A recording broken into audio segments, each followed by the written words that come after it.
Hello, I'm Professor Cox, and I will be guiding you through this U.S. History Online distance class. In this segment, I'll introduce the course, covering topics such as who I am, how to use Canvas, the syllabus, course logistics, and your initial assignments. Additionally, after marking this session as done, you will proceed to an assignment that investigates why we even bother studying history. Let me tell you a little bit about who I am. I graduated high school in 1973, joined the Navy during the Vietnam War, and served for 10 years. After I left the Navy, I earned a computer science degree and worked at Hewlett-Packard.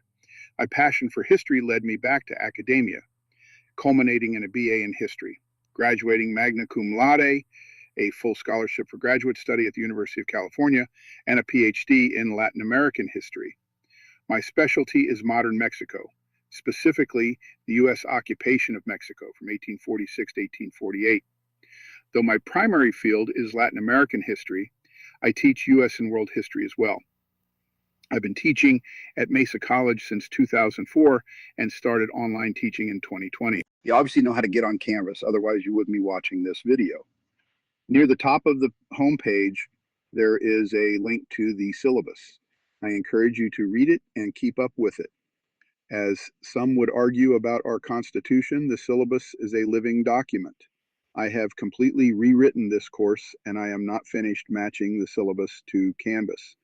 I will be making minor changes to the syllabus throughout the course. None of these changes will prove a burden to you. I do encourage you not to print the syllabus because, as I mentioned, there will be changes.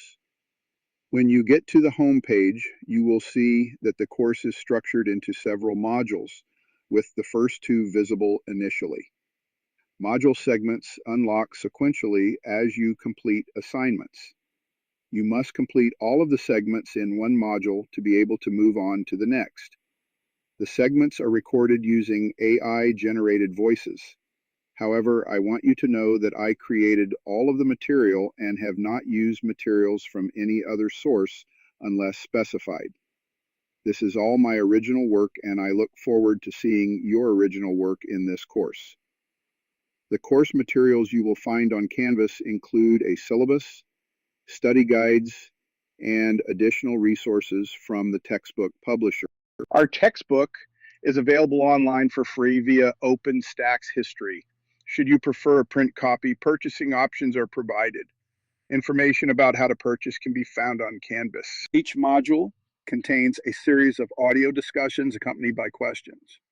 The questions are designed to test your understanding of the material presented in the videos. I will review and grade your answers. The grades will be based on a 12-point scale represented in a rubric attached to the assignment. If you complete all assignments in the first 3 modules, which means listening to the audio section, accurately answering all of the questions, and having your answers marked as complete, you will be eligible for exemption from the midterm exam. If I do not mark your submission complete, I will give you feedback about what is missing, and you can resubmit the assignment. I won't answer the question for you. You can do this as many times as necessary before the cutoff date for the midterm. My thinking is that if you can demonstrate a thorough understanding of the course material through these assignments, you have already answered all of the questions on the midterm. It's a way to reward consistent engagement and comprehension over the course of the semester. However, it's important to note that this exemption is contingent on the quality of your responses. You must provide answers that align with the information and viewpoints presented in the video lectures. I will review each submission to ensure it meets the required standard. In cases where your response needs revision, you'll have the opportunity to make corrections and resubmit. I need to add another comment about these assignments. Your simple task is to complete the lesson material, including the audio segments and any other related media, and answer the questions based on what you learned. It is not to demonstrate how well you can look up stuff on the internet. Even if you think you can, you will not be able to answer the questions satisfactorily without engaging with the lesson materials. If you try to answer the questions by using other internet sources or chatbots, that is plagiarism, and I will know. If I believe you have committed academic dishonesty, I will stop grading your work until you reach out to me on Zoom. We can then discuss the situation. A satisfactory resolution will be that I continue grading your work and you can continue earning credit. If you do not reach out to me in person on Zoom, I will not grade any more of your work and you will lose any credit already earned. In that case, even if you continue submitting work, I will not grade it and you will not be able to earn any more credit. I have been compelled to do this in the past and I never liked doing it. So I am begging you, do not even attempt plagiarism. Our grading scale translates 1,000 points into a standard 100-point system with opportunities for extra credit. The syllabus lists historical works you will need to acquire on your own, either from the bookstore or elsewhere. Any edition of these works is acceptable, and you may be able to find online editions of some of them. I have tried to keep the expense to you at a minimum. You cannot reach me by telephone. The phone number in the syllabus is there because it is required to be there, but it is a voicemail box I have never set up and never checked in 20 years. I will respond to email on Canvas. I encourage you not to use my district email because I get hundreds of emails a week, most of which I have no interest in. It is easy for me to not notice and perhaps inadvertently delete emails. Email via Canvas will result in a quicker response. I have set hours for consultations on Zoom, and if you are unable to meet during those times, you can make arrangements with me through email. Communication goes both ways. In a distance course, I need to be able to reach out to you. The only way I have to do that is through email and Canvas. I will post announcements on Monday mornings to set the framework for the coming week. Make sure you keep up with them.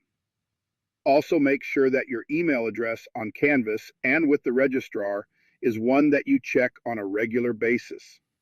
I will sometimes post things that are time sensitive, and if you are not paying attention, you might miss them.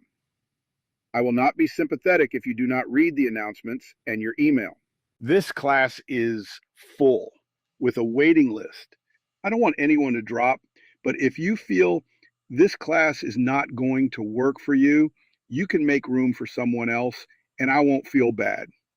Also, anyone who is not logged into Canvas by Friday at noon will be dropped. Let me repeat that. Anyone who is not logged into Canvas by Friday at noon will be dropped. We will have a number of online discussions. These are graded activities with specified start and end dates. Unlike other assignments, discussions cannot be submitted late. Even though the discussions are asynchronous, they're only available for a limited time. The intent of the discussions is to foster interaction with your colleagues. If I scheduled a meeting for a specific date, time, and venue, and you fail to attend, then after the meeting had ended and everyone has gone about their business, you showed up at the empty room where the meeting was and started speaking. How do you think I should respond? Should you get credit for attending the meeting? Or consider another example. Your favorite entertainer announces a show at a specified time and place. You miss the show entirely, but go to the venue after the show is over. Can you legitimately say you attended the event? I will not accept late work for discussions. You will notice in the syllabus I have assigned dates to the modules corresponding to weeks in the semester. The only hard dates you need to pay attention to are the weeks before the midterm and final exams. There will be a cutoff after which no new submissions will be accepted. This will allow me to grade all of your submissions before the exam. As I already discussed, once discussions are closed, no more submissions will be accepted. Exams will be timed, and they will be available online for 1 week. You will notice on Canvas there is a discussion due this week. You must submit your original posts and responses by next Monday at midnight. Also notice near the top of the Canvas homepage there is a link to a document titled Exam 1 Study Guide. This document contains all of the questions that might appear on the midterm exam. I encourage you to keep this guide with you as you go through the segments and note the answers when you find them.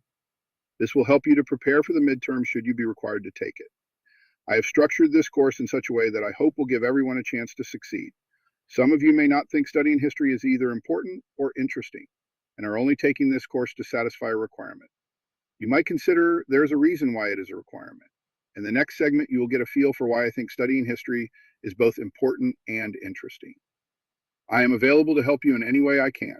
Welcome to the class, and I look forward to a successful semester together.